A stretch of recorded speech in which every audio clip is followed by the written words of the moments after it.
Studju li sar mill-Kummissjoni Ewropea jikkonferma li l-għalliema f'Malta huma mħallsa inqas mill-medja ta' 42 pajjiż fl-Ewropa. L-istudju sab li l-edukatur f'Malta jibda biżvantaġġ ta' kważi 3,000 euro meta mqabbel ma' kollegi minn pajjiżi oħra. Waqt li f'Malta s-salarju tal-għalliema tal-primarja jibda minn ftit aktar minn 22,600 euro, il-medja fil-pajjiżi Ewropej ita aktar minn 25,600 euro.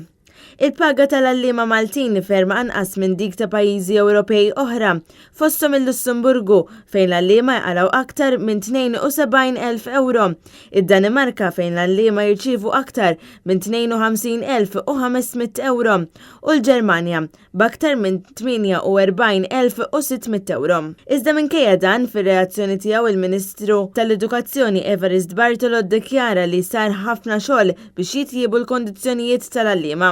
Din l-aħbar issegwi l-kummenti tal-Ministru Evarist Bartolo li fl-aħħar jiem qabad żewġ pajjiżi użhom bi skuża biex jiftaħar li l-pagi f'Malta huma ogħla minn tagħhom. Il-kummenti tiegħu ġabu rabja fost l-edukaturi hekk kif akkużawh li hu insensittiv lehom u li qed jinjora l-bżonnijiet tagħhom. Din kienet it-tieni darba fi ftit jiem li l-kummenti tal-Ministru tal-Edukazzjoni deru insensittivi lejn l-għalliema wara li ddikjara wkoll li m'hawnx nuqqas ta' għalliema. Dan minkejja li diversi skejjel jinsabu b'nuqqas ta' għalliema fosthom fil-matematika, l-Ingliż u l-informatika.